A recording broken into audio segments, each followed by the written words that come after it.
इस सब्जेक्ट का नाम लिया गया रियासी उर्दू में कहा जाता है, मैथमेटिक्स इंग्लिश में, और गणित हिंदी में कहते हैं, संस्कृत में गणित, इस संस्कृत का वर्ड है गणित। इसका एक श्लोक है, महर्षि वेदांत ज्योतिष से किताब लिखी थी महर्षि लगत ने। तो जब मैं मैथमेटिक्स के ऊपर हिस्ट्री ऊपर काम कर रहा था, मैथमेटिक्स की हिस्ट्री क्या है पूरी दुनिया में, इंटरनेशनल मैथमेटिक्स उसके ऊपर मैं देख रहा था कि किन किन लोगों ने इसमें कॉन्ट्रीब्यूशन किया है मैथमेटिक्स को डेवलप करने में। तो मुझे एक नाम मिला महर्षि लगत का, जो इंडिया के मैथमेटिशियन थे। उनकी किताब थी वेदांत ज्योतिष। तो मैं पटना के अंदर एक लाइब्रेरी थी, इंडिया की बहुत ओल्डेस्ट खुदाबख्श लाइब्रेरी, सुना होगा नाम आपने, पटना। तो वहाँ हजारों साल पुरानी किताबें हैं। तो उस वेदांत ज्योतिष में एक श्लोक लिखा हुआ था। वो श्लोक ये है कि यथा शिखा मयूराणाम नागानाम मणियो यथा तब किम वदत् शास्त्राणाम गणितम ऊर्ध्वं वर्तते। अब क्योंकि संस्कृत लैंग्वेज है तो इसका मैं ट्रांसलेशन करूंगा। जब मैं ये कोटेशन लिख ली, मैंने नोट कर ली है, उसकी कॉपी कर ली वहां से। तो फिर मुझे मैं यूरोपियन मैथमेटिशियन के पास गया, वहाँ की मतलब हिस्ट्री को जानने लगा, यूरोपियन मैथमेटिक्स। यानी वैसे तो मैथमेटिक्स हर कंट्री में डेवलप हुआ है, और दुनिया का सबसे मुश्किल तरीन सब्जेक्ट बना के रख दिया। अब ये 20वीं सदी में तो बहुत ही खतरनाक था, अभी 21वीं में भी अभी तक 24 साल हो गए, ये खतरनाक ही बना हुआ है। टल सब्जेक्ट है, इसके बारे में जो नोशंस है वो ये है कि वेरी टल सब्जेक्ट, बोरिंग, हार्ट ब्रेकिंग, दिल तोड़ने वाला, सुसाइडल, समझ में नहीं आए तो सुसाइड करते हैं बच्चे, और ये ग्रे सब्जेक्ट है। ग्रे कहते हैं ये दिमाग के दो हिस्से, ग्रे व्हाइट। तो ग्रे पार्ट जो होता है उसमें एनालिसिस होता है, थिंकिंग होता है, इन्वेंशन होती है, डिस्कवरी करता है। और जो व्हाइट ब्रेन होता है ये लिटरेचर करता है, पोएम्स वगैरह, कहानियाँ इस तरह की इसके अंदर होती है। और ग्रे माइंड मर्द का ज़्यादा होता है, ऐसा कहा जाता है, लेकिन ऐसा नहीं है। और औरत का वाइट ज़्यादा होता है, वो बोलती बहुत ज़्यादा है या कुछ मिजाज की ज़्यादा होती है। तो ग्रे पार्ट मर्द का ज़्यादा, तो इसलिए इसको कहते हैं मैस्कुलिन सब्जेक्ट है ये, औरत का सब्जेक्ट नहीं। और इसके बारे में और पता नहीं कितने खतरनाक बैड एडजेक्टिव मैंने निकाले, कितने हैं पूरी दुनिया में। हर कंट्री में डर लगता है इससे, मैथ से हर कंट्री में ज़्यादातर बच्चों को डर लगता है। अब मेरा वास्ता पड़ा तो मैंने कहा चलो मुझे भी अपने आप कहानी बच्चों को सुनाए जरूर करो, अपने बचपन की कहानी जब पढ़ रहे थे आप, वो कहानियाँ बच्चों को बड़ी पसंद आती है। तो 5वीं तक तो मैं ठीक था, बिल्कुल 40 तक पढ़े थे, और मतलब हर चीज कर सकता था। मैथ का कोई कॉन्सेप्ट नहीं था जो मैथ से नहीं हो सकता था। तो 6वीं में आके अलजेब्रा आया, और उसके बाद मैं टफ दिखाऊं। और 7वीं में आते आते मेरे नंबर जो आए मैथ में एनुअल एग्जाम में 2 आए, 100 में से 2 पेपर पर मैथ के उन दिनों 68 में, तो 67 में मैं 7वीं में था, 68 में 8वीं में, और ऐसे था। तो 2 नंबर आए 100 में से। और सब्जेक्ट में मेरे बहुत अच्छे, संस्कृत में मेरे 50 में से 50, साइंस में 50 में से 45, 48, मगर मैथ्स में 2। अब मैथ्स पढ़ाते थे हमारे प्रिंसिपल, 8वीं क्लास तक का स्कूल था। तो मैं इसलिए अपनी कहानी शुरू कर देता हूँ कि मैं आपको बता दूँ कि मुझे भी डर लगने लगा कि अब मैं तो गया बस काम से, मैं पढ़ नहीं पाऊंगा। अब 7वीं में 2 नंबर आएंगे जिस बच्चे के, और क्लास में टीचर बोलेगा हाँ भी खड़ा हो जाओ, कितने नंबर है मैथ्स में, मैं कहूँगा 2 नंबर है 100 में से। तो कैसा होगा, कितनी बेइज्जती होगी। तो ये जो मैथ्स है ये टेरराइज कर रहा है सबको, टेरर टेरर फैला रखा, इसको टेरर बना दिया।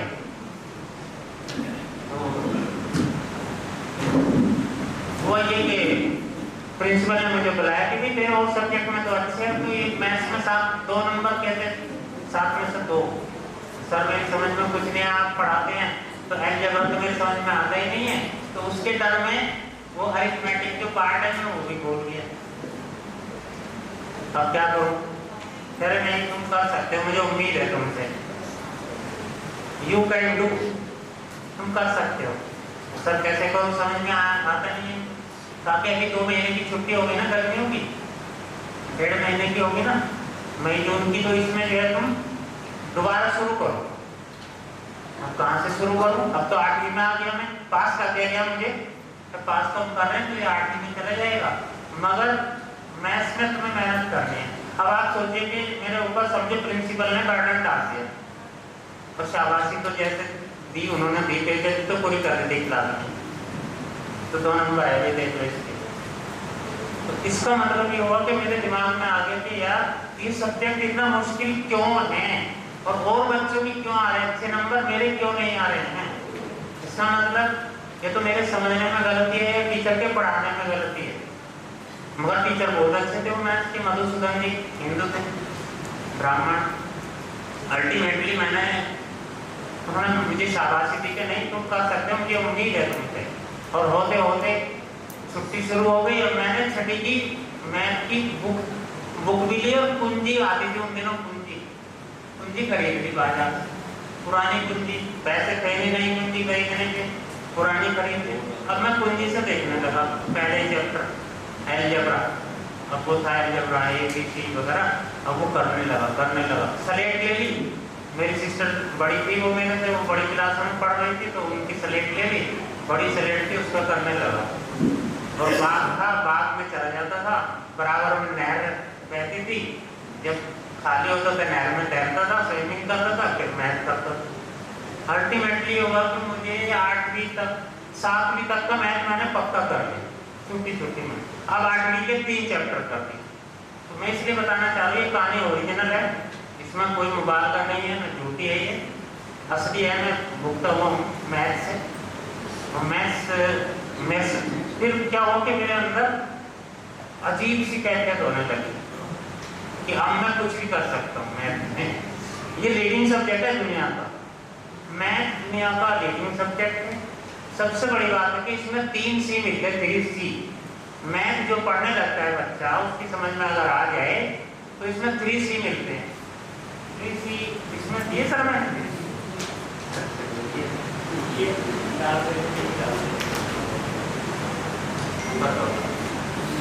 सबसे पहला मैथ में जो मिलेगा, पहला C, वो मिलेगी क्यूरियोसिटी। यार ये है क्या, है ना, फाड़े, गिनती, जोड़ना, घटाना, एडिशन, सब्ट्रैक्शन, ये सब क्या है? सोचता है बच्चा क्या है यार, कोई सवाल दिया टीचर ने तो सोचता है क्या है। क्यूरियोसिटी शुरू, ब्रेन काम करना शुरू कर देता है। जैसे प्रॉब्लम पोज की मैथ की, ब्रेन शुरू काम करना। अभी मैं आपको दूंगा एक प्रॉब्लम और अब आप देखना आपका ब्रेन। मैथमेटिक्स का जो सिलेबस है वो मैंने जब देखा एनसीईआरटी में, हमने सिलेबस को बांट दिया 7 हिस्सों में, प्राइमरी से लेकर 8वीं तक का 7 हिस्से बांट दिए। 7 हिस्सों का सिलेबस है। और मैथ जो है वो सबसे पहले C जो है क्यूरियोसिटी पैदा करता है। और क्यूरियोसिटी जैसे ही पैदा होती है बच्चे में, वो बोलता है आ, अभी आएगा इसमें AAAX, आ बोले यार ये कोई सवाल है यार, ये तो अच्छा सवाल है, मगर समझ में नहीं आ रहा। दूसरे नंबर पे फिर अगर उसकी समझ में आ गई तो क्रिएटिविटी शुरू, फिर वो बोलेगा क्रिएटिविटी में आ और H C क्यूरियोसिटी पहले बोलेगा आ, दूसरे नंबर अब वो करके दिखाएगा यार, मैं भी करके देखूं यार, करता हूं, तो फिर क्या बोलेगा वो आ। ठीक है। अब तीसरे नंबर पे आ गया उसके अंदर कॉन्फिडेंस। तो मेरे अंदर कॉन्फिडेंस आ गया था ये सब करते करते, और कॉन्फिडेंस बोल के क्या बोलेगा मजा आ गया।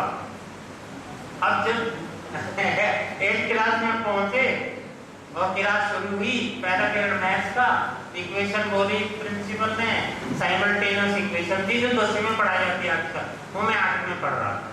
तो उन्होंने कहा भाई कौन इक्वेशन हल करेगा। 83 बच्चे थे।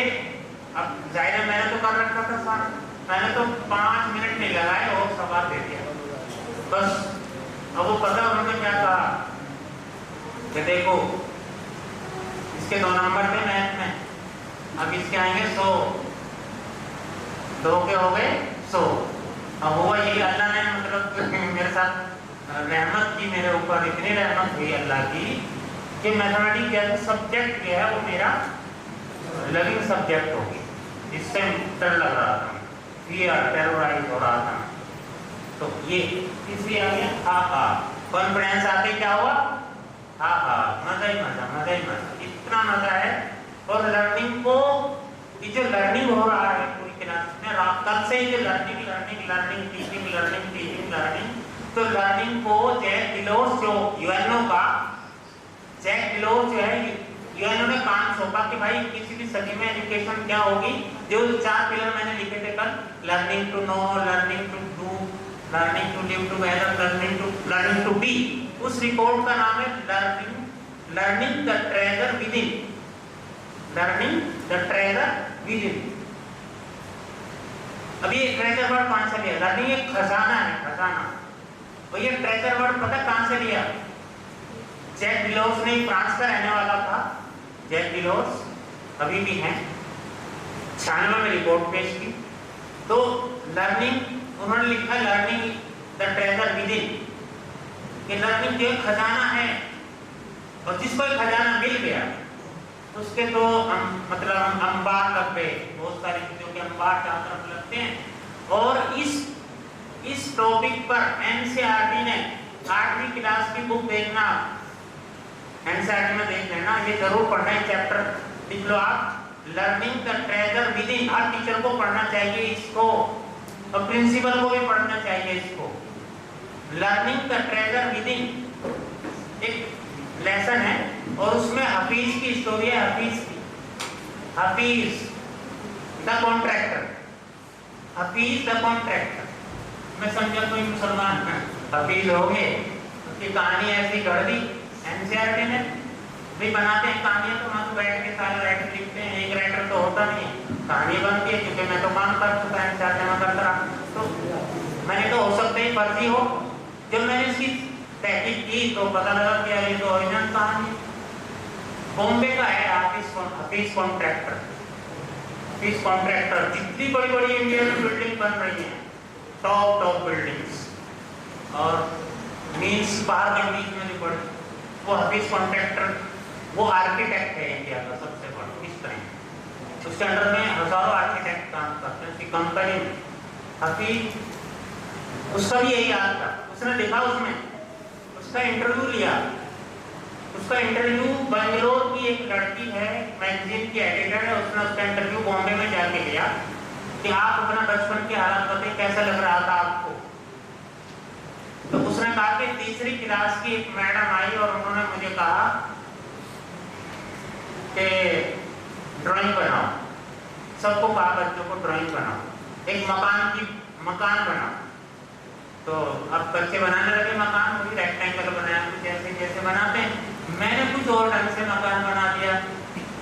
अब वो जैसे मेरे पास आई देखने के लिए, कहा कमाल यार, ये तो तुमने तो ऐसा लग रहा है तुम आर्किटेक्ट बनोगे, बस ये बोल दिया। मुझे समझ में नहीं आया क्या बोला, बस वो याद रहा वर्ड आर्किटेक्ट, कि तुम आर्किटेक्ट बनोगे यार, इतनी अच्छी ड्राइंग मतलब बना दी तुमने मकान की। तो ये मैं कहना चाह रहा हूँ कि एक टीचर जो है वो कितना बड़ा इम्पैक्ट छोड़ता है, कितना इम्पैक्ट डालता है बच्चों के ब्रेन पर, कि वो पूरी इसके लोग को खोल देता है, कमाल।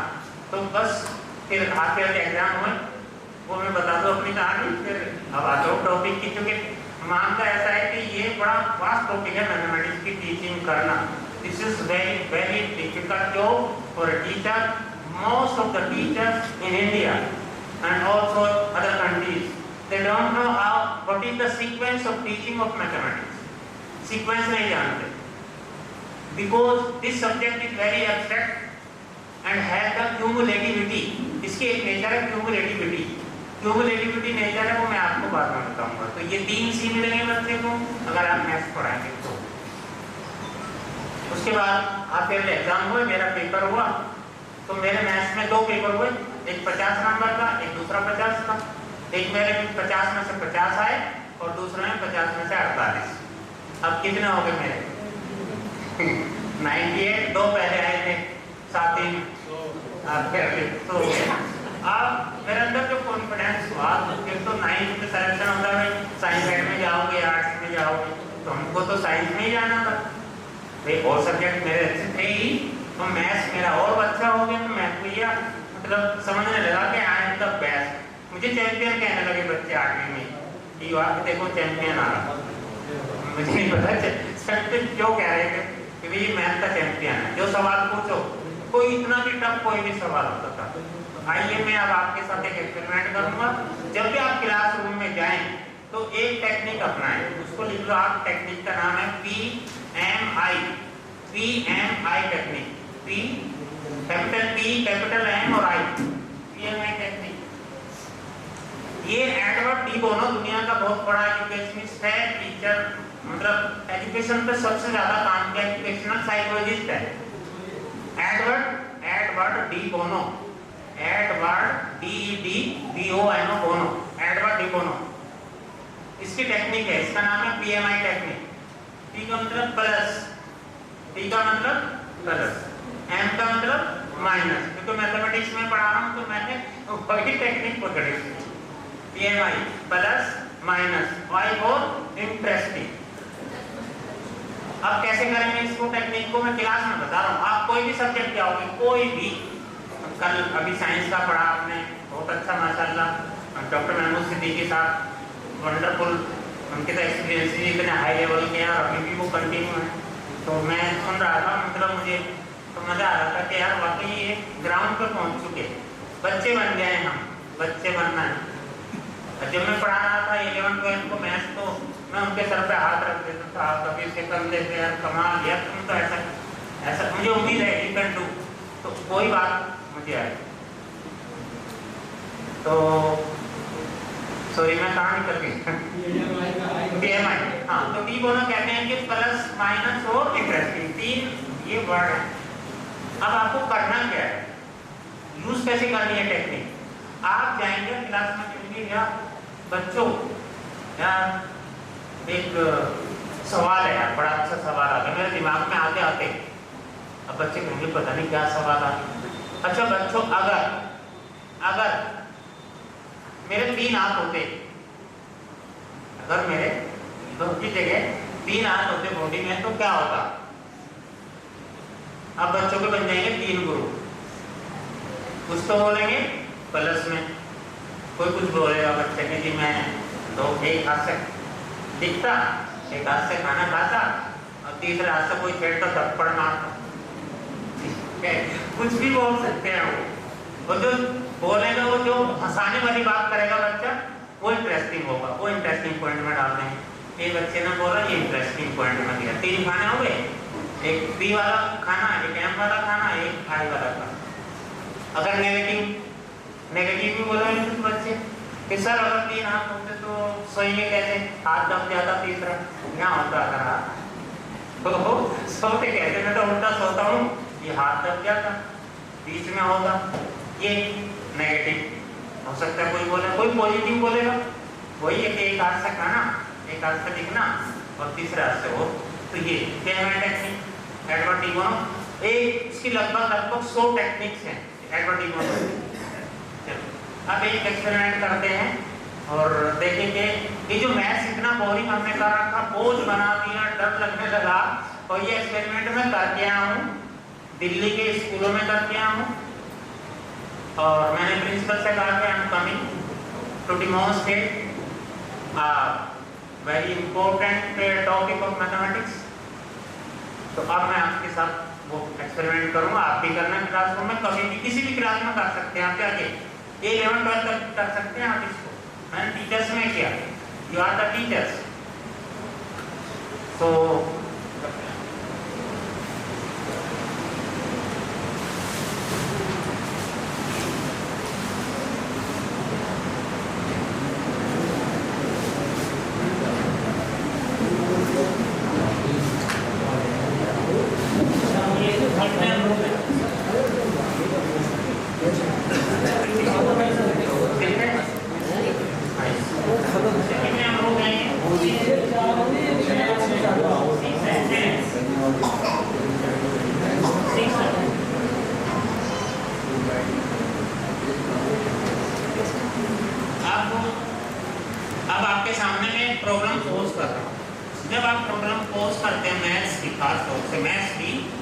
फिर ये क्या करता है मैथ्स, मैथ्स का पढ़ाने का सिलेबस क्या है, बस 3 याद रखिए।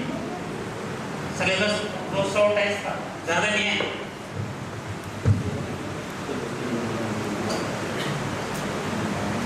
ये सिलेबस है।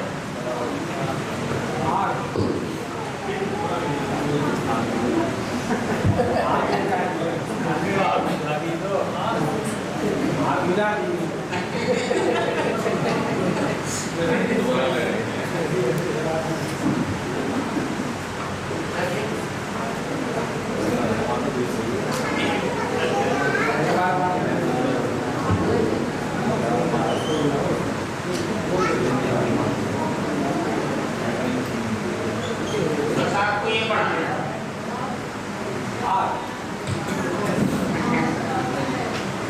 ये आग लगने की, अब आपके ब्रेन में आग लगेगी।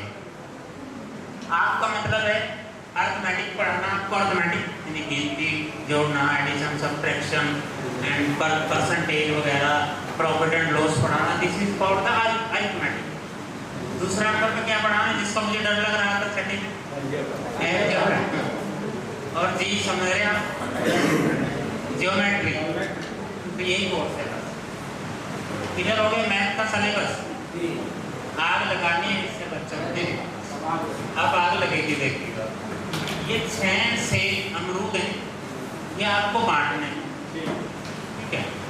आप काटना नहीं इसको, क्या छुरी है ही नहीं, कटेगा कैसे, ना मुँह से काटना है, थोड़ा थोड़ा काट दो सबको बड़ी मोहब्बत में, पूरे साबुत के साबुत बांटना। आप चॉइस है, आप एक बच्चे को 6 डिश में दे सकते, ये एवरी लाइफ। तो I will count the methods हैं you are using at the time. कैसे आप बांटेंगे वो मेथड में गिनूंगा कि पहला मेथड आपने दे दिया, एक बच्चे को 6 के 6 दे दी, आइए प्लीज आप बांटेंगे।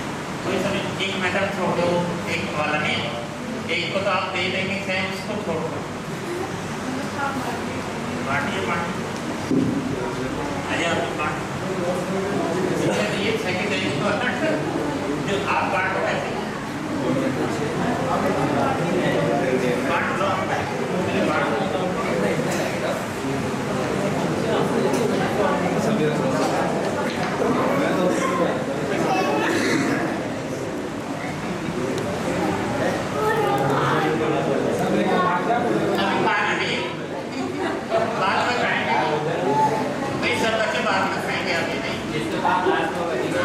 सबको खिलाया जाएगा।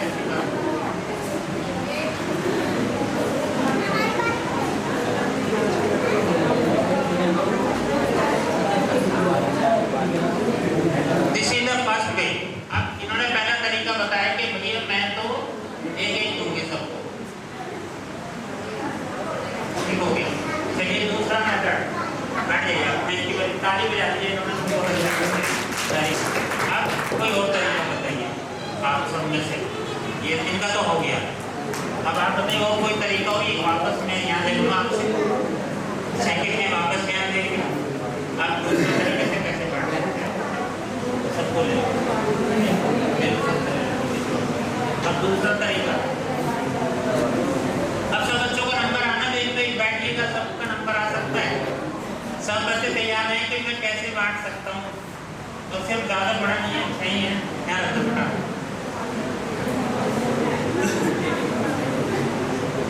ऐसे रख दो, बस ऐसे रख दो।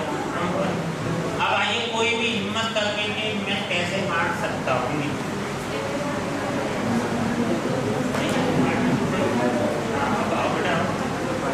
आप कोई सा भी तरीका अपना लो, सोच लो, आप सोच लो, आप सोचो, सबको सोचना है। क्या भी आप बात करना, बांटना ही तो है, अपनी मर्जी से क्या कैसे बांट सकते हैं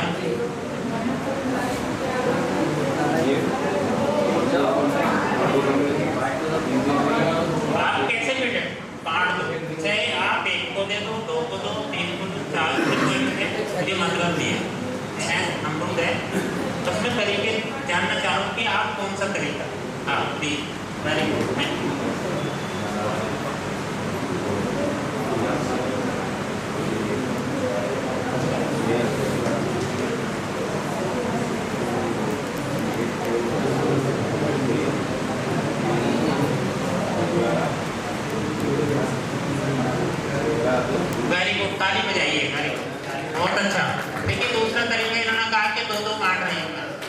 इसको, दो इसको, दो इसको। दो तरीके। तीसरा ठीक है, फिर वापस मेहनत कीजिए। अब तीसरा कोई और बात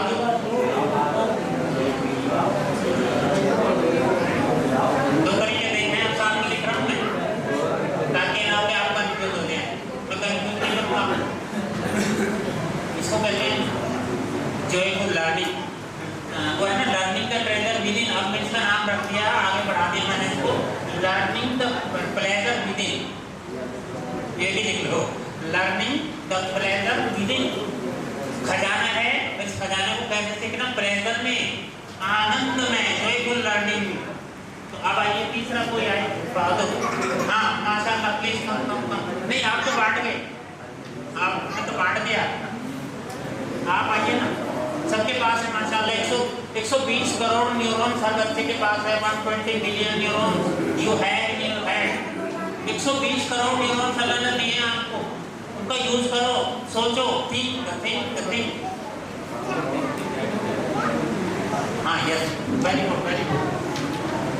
इसमें शर्माओ नहीं आप, जो शर्मा रहा है वो गड़बड़ कर रहा है, कुछ छुपा रहा है।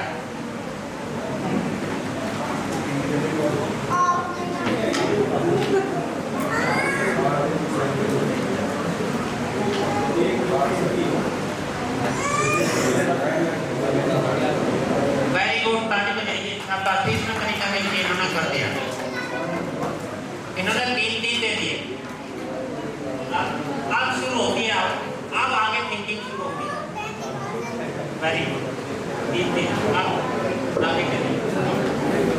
जी सोचिएगा, अभी 3 तरीके हो गए ना, बहुत सोचिए। नहीं आ रहा तो अब मैं आपको बता रहा हूँ। वो बच्चे थे 59 क्लास में, 59 बच्चे थे, 5वीं क्लास थी। आप तो टीचर हैं माशाल्लाह, आप कर रहे हैं, कोई बात नहीं। You are highly appreciated that you make it करें। तो ये आपके अंदर है, कुछ अंदर वायरस है। सर मैं यहाँ से बता रहा हूँ, आइए बताइए सर। एक को एक देंगे, दूसरे को दो देंगे, तीसरे को पानी बजाइए। वेरी गुड, कमाल, मैं यही चाह रहा था। अरे वाह, तीसरा तरीका, चौथा तरीका आ गया भाई। एक को 1, एक को 2, एक को 3। बिल्कुल यही हुआ कि मैं जब कर रहा था तो एक बच्चा बिल्कुल लास्ट में बैठा था, उसने कहा सर मैं बांटूं। और अभी जो है 4 तरीके आ गए थे, 5वें पे आ गए थे। तो उसने कहा सर मैं बांटूं, मैं कहा बांटूं, वो आ गया। तो उसने ऐसे ही बांटा, एक को 1 दे, एक को 2 दे दे, एक को 3। बहुत इम्पोर्टेंट था मेरे लिए। मैं जानना ही चाह रहा था कि कौन बच्चा इतनी जल्दी इस पर पहुंच जाएगा। 2-2 बांट देगा, 3-3 भी बांट देगा, 1-1 भी बांट देगा, 1 को 6 दे देगा। लेकिन इसमें आना डिफिकल्ट। माशाल्लाह बहुत अच्छा। अब उसके बाद आगे बढ़िए। अभी तो 4 तरीके, 5वां 6 को 1, 6 के 6 1 को दे देंगे ना। अभी तो एक तरीका, उसको अलग रखिएगा। मगर ये कितने हो गए? तो 3। Very good. और बाकी को 1-1 3। कितने तरीके हो गए? 7-8 और बताइए। हाँ बिल्कुल, वेरी गुड। 2 को 2-2 और 2 को 1-1। Very good, important, very good. 1 को 2 दे दीजिए, बाकी को 1-1 दे दीजिए। 1 को 2, बाकी को 1-1, बाकी को 1-1 लो। हाँ ताली बजाइए। यही तो कह रहा हूँ, ये एप्रिसिएशन जब मिलेगा ना तो वो बच्चा लास्ट में जो बैठा तो वो आया, उसने बांट दिया। तो उस टीचर भी पढ़ाए थे, मैंने कई टीचर बैठे थे 5वीं क्लास में जब पढ़ा रहे थे। मैंने कहा आप भी बैठो। टीचर ने कहा कि सर सबसे सुस्त बच्चा तो यही है, ये तो इंटरेस्ट नहीं लेता, आज तो कमाल करते नहीं। मतलब उसके दिमाग में मैंने क्या किया, आग लगा। ये मैथ का काम, यही आग लगा। Thank you very much. अब रखिएगा, आप आगे करते हैं। ये देखिएगा, ये पिक्चर देखिए, 3 great division of man's face. ये 3 हिस्से अल्लाह ने देखो कुदरती तौर से। अच्छा, अल्लाह जो है वो हिसाब लेगा क़यामत के दिन। सारे मौलवी जुमे के दिन तकरीरों में बोलते हैं ट्राई रखा हुआ, वहाँ भी यहाँ भी हिसाब से डरा रखा और वहाँ भी हिसाब से डरा रखा। मतलब आखिरत में भी पीछे नहीं छोड़ रहे। अभी आखिरत शुरू भी नहीं हुई मगर हमें डर पहले ही बैठा रखा कि हिसाब देना। अब मैंने सोचा हिसाब देना, तो हिसाब लेगा वो कौन है? तो फरिश्ते तो लेंगे नहीं सब, फरिश्तों से मैथ पैसे नहीं आता।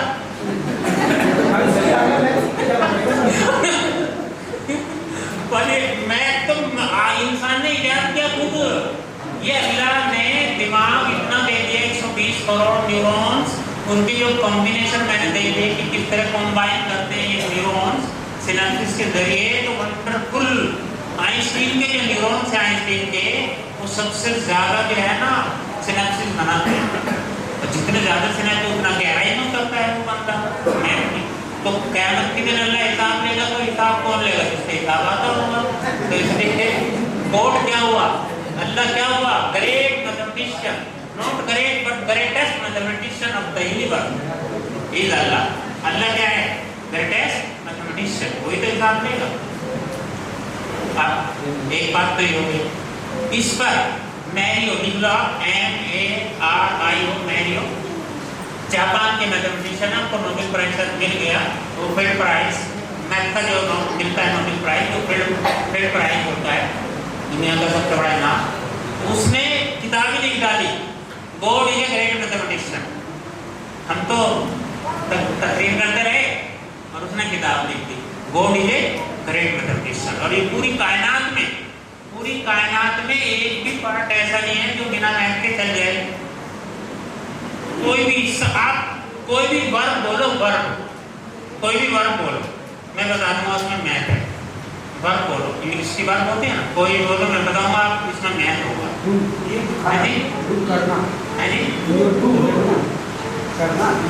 हाँ, डू करना। अब मैं कहूँगा कितना करूँ, कितना काम करूँ, सारा दिन करता रहूँगा क्या? और कितना जो है ये मैथ का वर्ड है, हाउ मैनी। और बोलिए वर्ब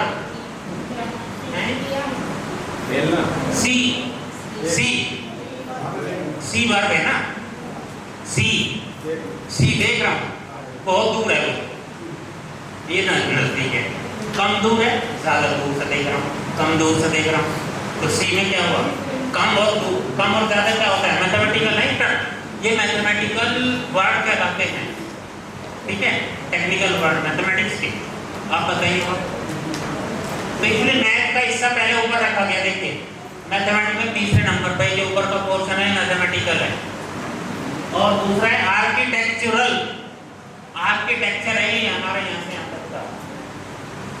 अब यहाँ से ढक लो आप, दिखा पहचान हो जाएगी आपकी, किसी कोई पहचान लेगा आपको अगर ये ढक लो आर्किटेक्चर। तो ये आर्किटेक्चरल पार्ट है। और तीसरा पार्ट है केमिकल। जब हम खाना खाते हैं तो बायोलॉजिकल प्रोसेस शुरू हो जाता है, केमिकल रिलेशन शुरू हो जाते हैं जीन से। तो ये 3 पार्ट है, ग्रैंड डिवीजन ऑफ ब्रेन। आप इसको बता देना, बच्चों को भी दिखाना है पिक्चर जरूर कि देखो हमें मैथ से मोहब्बत करनी है, मैथ जो है मोहब्बत करना सिखाता है। तो एक टीचर ने मेरे से कहा कि सर मैं एक वर्ड बोलता हूँ, मैं बोलो तेरे लव, टू लव, इसमें मैथ कहाँ से आएगा? इसमें मैथ बताओ। हमने कहा ठीक है, बताता हूँ, है ना। मुझे उनसे प्यार है, जैसे बोलते आई लव यू, है ना। तो ये आई लव यू एक आदमी बोलेगा, किसके लिए बोलेगा? दूसरा आदमी होना चाहिए। तो कितने आदमी होने चाहिए मैं लव में? तो बिना 2 के तो मैं मेरा लव भी पूरा नहीं होगा, चाहे वो इसके मिजाजी हो, चाहे इसके हकीकी हो। और इसलिए C.S. लीविस लिख लीजिए बुक का नाम, C.S. लीविस।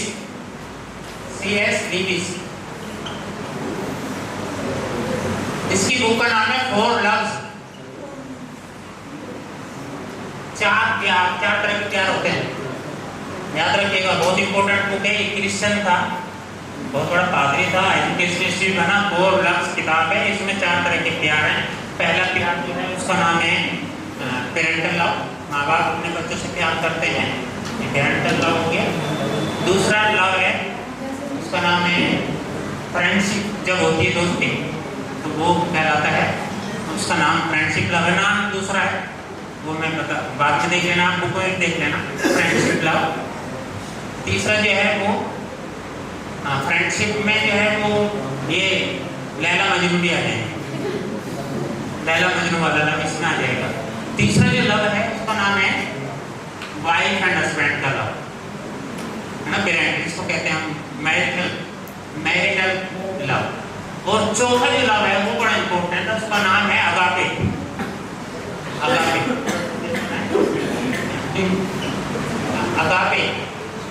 अगापे जो है ये बाइबल में ये वर्ड लिया उन्होंने बाइबल से। अगापे कहते हैं डिवाइन लव। और ये डिवाइन लव किसके बीच में होगा मालूम है? Teacher and student. This is the divine love. तो ये था मैथमेटिक्स जो है वो वही पढ़ा सकते हैं जो डिवाइन लव का, यानी जिसके पास जो है अल्लाह की ताकत हो, वो हर बच्चे से लव करे, हर बच्चे से, हर बच्चा मैथमेटिशियन बन सकता है। Every child can learn mathematics and every child must learn mathematics. अगर मैथ नहीं पढ़ाया हमने तो क़यामत के दिन वो तो कह देगा कि मैथ पढ़ाया नहीं, मैं हिसाब पास करूँ। अल्लाह से कहेगा हर इंसान ने मुझे मैथ पढ़ाया नहीं, मेरा मैथ अच्छा ही नहीं है, तो मेरा जिंदगी भी अच्छी नहीं गुजरेगी। मैथ अच्छा नहीं जिसका, उसकी जिंदगी भी अच्छी होती है तितर बितर। मैथ क्या करता है? बैलेंस करता है, ब्रेन को एनालाइज करना सिखाता है, थिंकिंग, डीप थिंकिंग, और इतनी गहराई में उतर जाता है कि 3 मैथमेटिशियन दुनिया में सबसे ज्यादा फेमस है, एवरग्रीन मैथमेटिशियन कहा जाता है। एवरग्रीन, उनके नाम बच्चों को बता देना। उनका नाम, तीनों का नाम मैंने रखा नग। ये नाग नहीं पढ़ना है इसको, नग। ये 3 नग हैं, ये 3 नग है दुनिया के जिन्होंने इस दुनिया को वंडरफुल चीजें दे दी हैं। नग, N for Newton, N for Newton. एक और आर्किमिडीज। आइंस्टीन तो इसे बनेगा। आइंस्टीन साइंटिस्ट है लेकिन मैथमेटिशियन भी है साथ, मगर ये 3 प्योर मैथमेटिशियन है, साइंटिस्ट भी है ये भी। हर साइंटिस्ट मैथमेटिशियन होगा। क्यों? क्योंकि mathematics is the queen of all sciences. Mathematics सारे विज्ञानों की रानी है। लिख लो था, तीसरा लिख लो, तीसरा के नाम लिख लो गोस। गोस पार्क नहीं, कभी गोस पार्क समझ लो, GAUSS गोस, GAUSS गोस। कार्ल फ्रेडरिक गोस पूरा नाम है। इस बच्चे ने, ये जो गोस नाम का बच्चा है, इसने पूरा 8 साल के बच्चे ने, 8 साल के बच्चे ने, तीसरी क्लास में पढ़ने वाले बच्चे ने 1 से लेकर 100 तक की नंबरों को जोड़ दिया। 1 से लेके 100 तक की नंबर को जोड़ा और मुश्किल से लगा इसको 5 मिनट। आप भी जुड़वा लेना बच्चों को, सवाल दे देना कि बच्चों 1 से 100 तक की गिनती लिखो और जोड़ के लाओ। देखो कितना टाइम लगता है बच्चों को। तो इसलिए मैं कहना चाह रहा हूँ कि मैथ्स में इतनी वंडरफुल एक्टिविटीज हैं, इतनी मज़ेदार हैं कि बस एक एक्टिविटी करके मैं छोड़ता हूँ, आप करते रहना। अभी तो शुरुआत भी नहीं हुई, चलो अभी बस मैं ये दे रहा, ये सबसे कराइए आपको, हर बच्चे से कराने आपको, हर क्लास के, चाहे किसी भी क्लास का बच्चा हो, बस ये करा लेना। इसमें भी 6 है। अच्छा 6 में क्यों ले रहा है? 6 परफेक्ट नंबर कहलाते हैं मैथमेटिक्स में। परफेक्ट नंबर एक तो 6 है, इससे बड़ी जो नंबर है वो 28 है। परफेक्ट नंबर उसको कहते हैं कि जिसके फैक्टर्स को जोड़कर वही नंबर आ जाए। जैसे 6 किससे कट सकता है? 1 से, 2 से, 3 से, तीनों को जोड़ो कितना आएगा? 6। ऐसे ही इससे अगली नंबर 28 है। परफेक्ट नंबर फिर जो है आगे चलकर बहुत दूर है। परफेक्ट नंबर की खोज की हमने, जब परफेक्ट नंबर कौन से होते हैं तो ये, तो इसमें आपको 1 से 6 तक की गिनती लिखवानी बच्चों से। कि बच्चों 1 से 6 तक की गिनती लिखो, और बच्चे जो हैं ऐसे लिखेंगे, ऐसे कोई ऐसे लिख देगा, यहाँ लिख लो, यहाँ लिख लो, ऐसे लिख लो, कैसे लिख लो, मगर बच्चों एक याद रखना है आपको बात कि इधर से भी जोड़ो, 9 आना चाहिए, 9। जैसे इधर से ऐसे जोड़ दिया, यहाँ तो 8 है, 9, इधर से 9, इधर से भी 9, क्लियर? ये करवा के देखना। जब वो कर ले, जो बच्चा पहले कर ले उसकी तो तारीफ बजवा देना, अगर कोई पहला बच्चे कर, टाइम देख लेना कितने मिनट में कर रहा है। उसके बाद इन्हीं नंबरों को लिखना है, इधर भी कोई भी नंबर लिखे, वो चॉइस है उसकी बच्चे की। अब उसको उनसे कहोगे अब 10 आना चाहिए तीनों तरफ से 10, फिर बढ़ाओ, फिर आगे बढ़ाओ, फिर 11 आना चाहिए तीनों तरफ से जोड़कर ऐसे नंबर एडजस्ट करो, फिर 11 के बाद 12 तक ले जाओ। ये मैं 12 तक ले गया, ठीक है। मैं दिखा दूँ इसका चार्ट, मैं दे दूँ आपको चार्ट का भी, मगर आप चार्ट अभी दिखाऊंगा नहीं, ये चार्ट मैंने बना रखा है।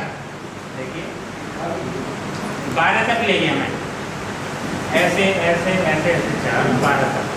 तो आप जो है कोई बच्चा 12 तक भी कर सकता है, मगर रेयर बच्चा होगा। 10वीं तक के बच्चों से कराया हमने, 11वीं 12वीं का कई बच्चों से भी कराया थी। फिर हमने लिया 1 से 6 के बाद लिया हमने 2 से 7, 1 से 6 छोड़ा, 1 के बाद 2, 2 के बाद 7 लिया मैंने, फिर 2 से 7 लिया, फिर 3 से 8 लिया, फिर 4 से 9 लिया, और फिर ऊपर टोटल देखा कितना है, कितना आ रहा है। तो वंडरफुल एक्टिविटी है, मजा आएगा बच्चों को, इंटरेस्ट क्रिएट होगा। बस थैंक यू बहुत सारी जी। तो मैं तो अभी ऑफ करता हूँ, क्योंकि मैथमेटिक्स जो है ना, वो मुझे नहीं पता कि ये क्यों इतना मतलब डल किया हुआ है, और सिर्फ टीचर ही उसमें बेसिक कर सकता है, दुनिया में कोई ताकत नहीं है। गिनो एक बहुत बड़ा साइकोलॉजिस्ट है, हेम गिनो, ऐसे आई है। हेम गिनो कहता है कि वो कहता है कि मैं एक भयानक सच्चाई की तरफ आया हूँ। भयानक सच्चाई सुन लो अब आप, मुझे कहता है मौका नहीं मिलेगा मुझे। I have come to a frightening conclusion, मैं एक ऐसे रिजल्ट पर पहुंचा हूँ, भयानक रिजल्ट पर। वो कहते हैं I am the decisive element in the class. वो कहते हैं कि मैं टीचर हूँ, मैं टीचर थे पहले, बाद में फिर वो साइकोलॉजिस्ट हो गए। तो कहा कि I am the decisive element in the classroom, मैं क्लासरूम में फैसला लेने वाला एलिमेंट हूँ। मैं जैसा चाहता हूँ वैसे कर सकता हूँ। It is my personal approach that create the climate, मैं क्लास के अंदर क्लाइमेट पैदा कर दूंगा, उमंग भर दूंगा उनके अंदर। वो सवाल करने लगे, बच्चे अगर सवाल करने लगे तो समझ लो कि मजा आ गया, बस आपका टीचिंग सफल। इसलिए भारत के अंदर 108 उपनिषद है हिंदुओं में, हिंदू संस्कृति में, हिंदू माइथोलॉजी। मैंने जब स्टडी करना शुरू किया तो उसमें एक उपनिषद मिला, उसका नाम है पर्शनो उपनिषद। पर्शनो उपनिषद, उसमें सवाल किए गए, 6 सवाल हैं उसमें। ऋषि ने दूसरे ऋषि से किए, तो ये थे।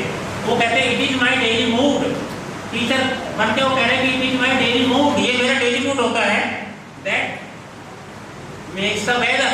पहले क्लाइमेट बनाता हूँ मैं, फिर वेदर बनाता हूँ। दोनों का मीनिंग समझ लेना, क्लाइमेट और वेदर, 2 वर्ड यूज किए। फिर आगे देखिएगा, as a teacher I possess tremendous power to make a child. मेरे पास इतनी अथाह शक्ति है, ट्रिमेंडस पावर है किसी बच्चे को बनाने की कि लाइफ मिजरेबल, या तो मैं किसी बच्चे की लाइफ को मिजरेबल बना दूंगा, दुख भरी, और फिर यह मैं बना दूंगा उसको मैरिएबल, खुशी। या मैं कर सकता हूँ, हाँ, I can be a tool of torture, मैं किसी बच्चे के लिए टूल बन सकता हूँ टॉर्चर करने के लिए, टूल ऑफ टॉर्चर बन सकता हूँ।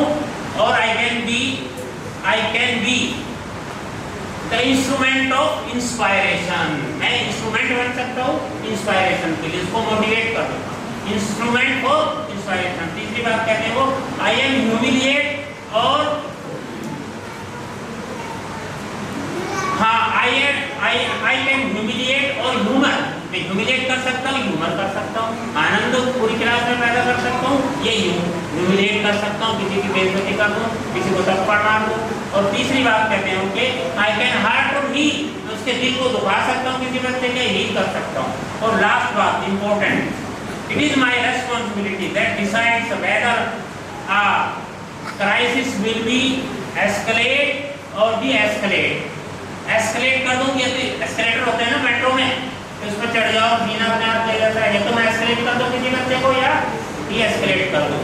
और लास्ट बोलता है वो important, and a child can be humanized or dehumanized, मैं उसे हैवान बना दूं या मैं उसे इंसान बना दूं, ह्यूमनाइज कर दूं और डीह्यूमनाइज। तो इसलिए this is the duty of a teacher. बहुत लंबी ड्यूटी लग गई। ये जो वर्ड लास्ट बोला इसमें कि चाहे तो मैं उसके ह्यूमनाइज कर दूं, चाहे डीह्यूमनाइज कर दूं। Thank you very much.